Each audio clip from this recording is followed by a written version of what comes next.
Those who know something about the life of Frederic Chopin know that he did not have a reputation of a romantic lover, say that of Franz Liszt, who has volumes of literature devoted to his love affairs spread all throughout Europe.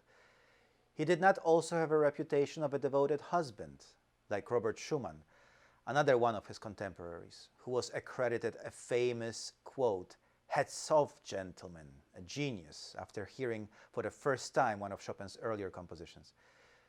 Schumann devoted all his life to one love, Clara, a love affair that lasted his whole life and produced 8 children. Chopin's life was more ambiguous. There were very few women that he was involved with, and most of them simply dumped him at the end. But let's start from the beginning. Chopin's mother, Justyna Krzyżanowska, occupied a very important role in his life. Later, George Sand observed that Justyna was the only woman Chopin really loved. Of course, that would be true for most boys. She was the musical one. The first notes of the piano Chopin heard were most likely from her. She was also a devout Catholic, which also had a tremendous impact on the composer. As for Chopin, the Catholic faith served as a moral compass throughout his whole life. Her favorite tune was Już Miesiąc, Zaszedł, The Moon Has Risen, a Polish folk tune which later Chopin transcribed for piano and orchestra and published as fantasy on Polish airs, Op.posth 13.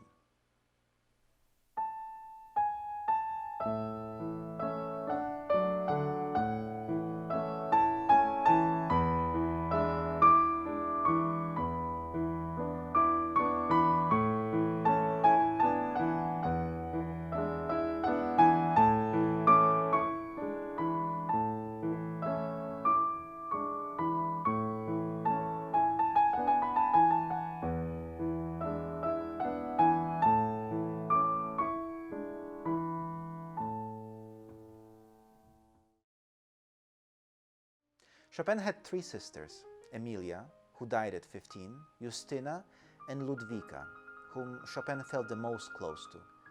She's the one who traveled to Paris to be at his side when he was dying, and she's the one who brought his heart to Poland to be put at the Church of the Holy Cross in Warsaw. So the story goes that by the time Chopin was about 15 or 16 years old, he was already a celebrity, and all the high aristocratic circles knew him very well. And there was the Grand Duke of Warsaw, Duke Konstanty, who apparently had anger problems, and the only thing that calmed him down was to hear Chopin play the piano. So they called Chopin quite often to the Duke's residence, and Duke had son Pavel, whose instructor, Count Mariol, had a beautiful daughter, Alexandra. The rumor has it that Chopin played the most beautifully when Mariolka, as he called her, was sitting next to him at the piano bench. They were already talking about Mariolka and Chopin as a couple. Around the same time, Chopin was invited by Prince Antoni Radziwiłł to his hunting lodge. The prince was a big music enthusiast and a great admirer of Chopin. Chopin played for him, even dedicated his piano trio to him. Prince was an amateur cellist. That's why the cello part is almost non-existent. He had 2 daughters whose company Chopin enjoyed. The older, Eliza, made a drawing of Chopin playing at the house. He even started giving piano lessons to the younger daughter. He wrote to his friend Tytus, "She's young, 17 and pretty.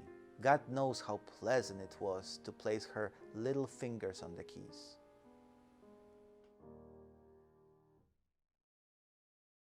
It is probably my misfortune that I have already found my ideal, whom I served faithfully for 6 months, though without saying a word to her about my feelings, whom I dream of, who inspired the adagio of my concerto.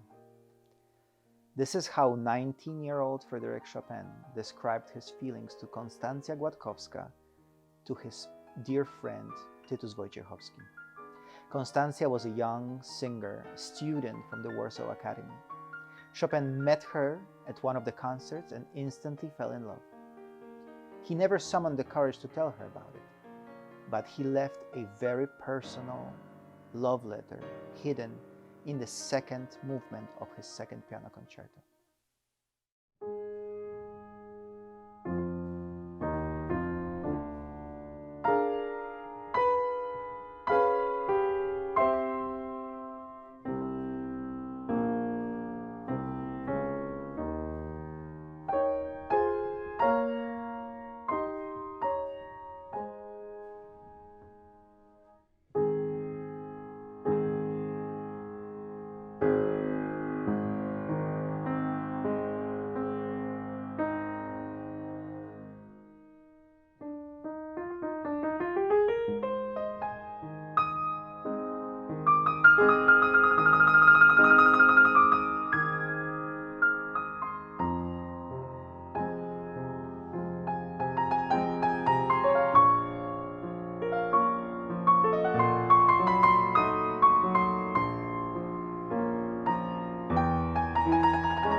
When Chopin was leaving Warsaw, he organized a farewell concert where he performed his piano concerto in E minor and variations on Polish themes, and engaged Konstancja, an other singer, to sing arias from Rossini. Days after the concert, they met again and even exchanged rings. In his journal, she wrote, "While others may have greater awards for you, nobody can love you more as we love you here." A few years later, after finding out that she married, next to that phrase he wrote with pencil, "Yes, they can." Tytus Wojciechowski was a pupil of Chopin's father in Warsaw. They met in 1824 and he and Chopin got very close. He was a total opposite of Chopin. He was strong and self-assured. We learn a great deal about Chopin's life from the correspondence he had with Tytus. We also learn about his great admiration for him. He was his closest confidant during his passionate but one-sided love affair with Konstancja. It seems that what Chopin couldn't express to Konstancja, he expressed to Tytus. "I don't want to write any more news. I just want to caress you and be with you. Give me your lips, dearest lover. I'm convinced you still love me, and I'm as scared of you as ever, like some sort of tyrant. I don't know why, but I'm scared. I keep your letters like a lover's ribbon. I have the ribbon, so write to me, and in a week's time we shall pamper one another again." Tytus eventually married and had 4 children. He named the second son after Chopin. Chopin comes to Paris in 1831 and becomes an instant sensation, becomes a guest in the most prominent aristocratic salons. Women are instantly falling in love with him upon hearing him play the piano. He personified a very Polish, romantic, introverted type, delicate, impeccably dressed, playing the most beautiful themes on the piano since Mozart. George Sand later said that he became a master, a virtuoso in the art of flirt. He was known to flirt with even 3 ladies per evening, and then again 3 the following evening. We don't know if it ever amounted to anything. He was not Franz Liszt type of individual who would change 3 partners per night. With Chopin it was more nuanced, more complex, more ambiguous. George Sand says that even distance was not a problem for Chopin. She said that at the same time he was trying to marry a girl in Poland and in Paris. The Polish woman whom Sand refers to may have been the only woman with whom Chopin is definitely known to have planned marriage. This was Maria Wodzińska. Chopin knew her 2 brothers back in Warsaw, and then they met again in Paris. In 1835, when Chopin went to Germany to reunite with his family for only 1 month, this was actually the only time he saw them, he went to Dresden to spend a few days with the Wodziński family. This is when he met Maria. Her black eyes were full of sweetness and reverie and restrained fire. A smile of ineffable voluptuousness played around her lips, and her magnificent hair was as dark as ebony and long enough to serve her as a mantle. They met in Dresden. First, he offered her a copy of his E-flat major Nocturne.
And then 2 days later, before his departure, he dedicated a waltz to her, a farewell waltz, Opus 69, and she drew his portrait. She wrote to him, "On Saturday, when you left us, we were all walking around sad, our eyes filled with tears. You were the subject of all our conversations. That waltz, the last thing we received and heard you play, has brought us close together. We found pleasure, they in listening and I in playing, as it reminded us of our brother."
It is important to mention that Chopin was not the only person on whom Maria made such an impression.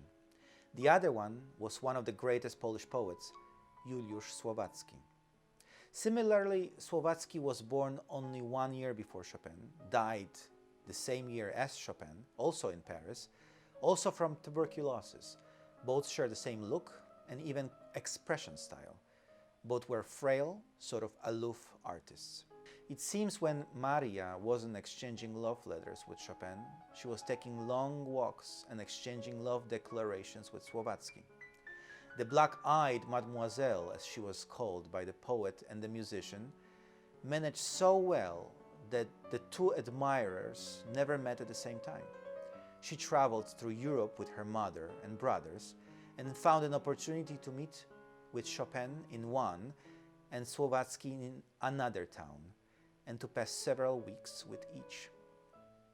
After Chopin spends his time with Maria, he goes back to Paris but can't stop thinking of her. He returns to Germany a few months later and finally proposes to her. She accepts. As a gift to his fiancée, Chopin offers her another famous nocturne.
It took more than a year until the news reached poor Swabatsky.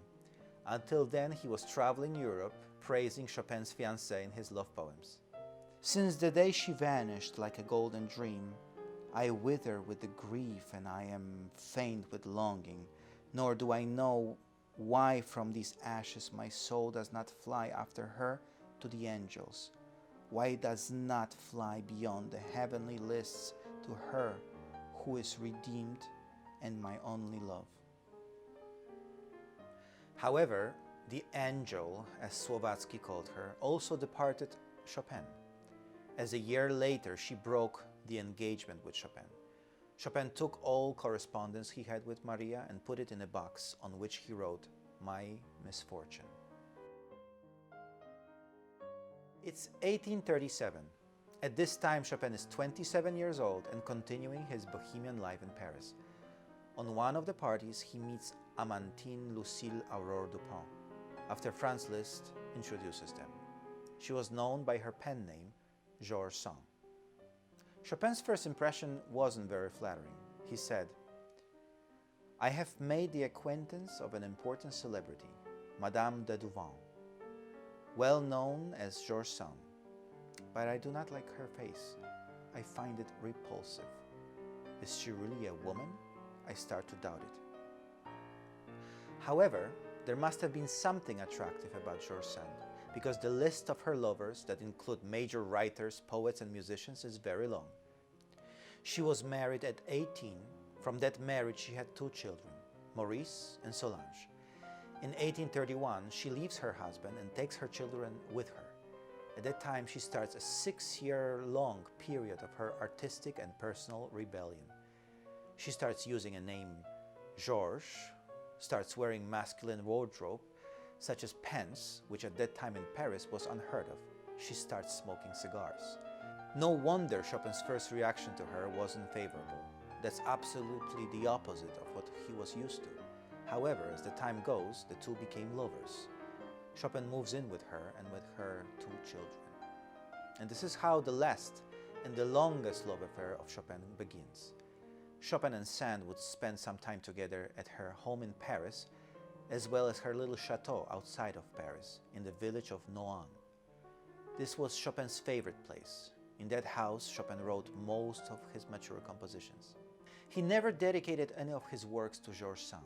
However, I feel very strongly that some of the compositions he wrote there express their passionate and complicated love affair. For example, his Nocturne, Op.posth 55, number 2, which for me is a highly passionate argument between man and a woman.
Sand started feeling more of a caretaker rather than a lover.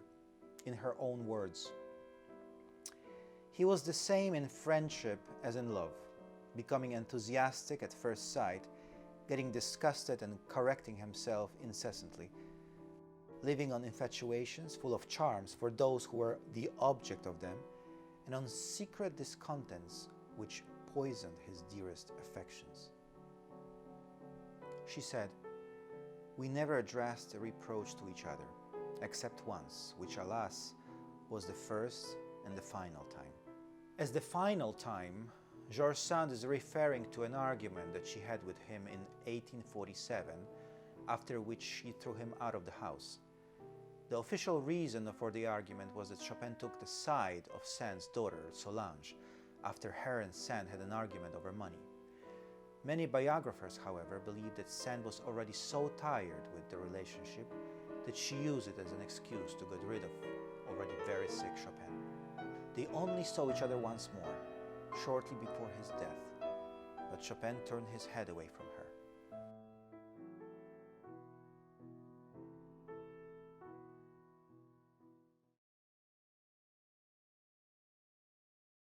There was only one more person whom Chopin adored, and she adored him.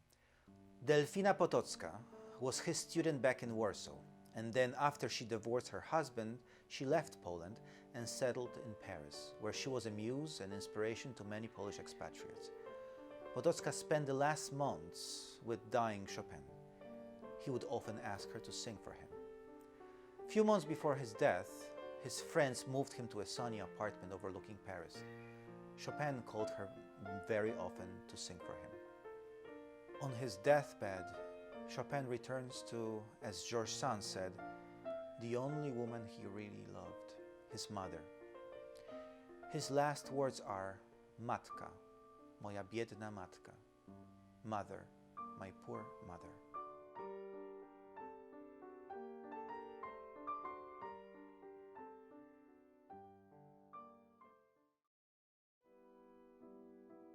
I hope you enjoyed our musical journey through the loves of Frederic Chopin.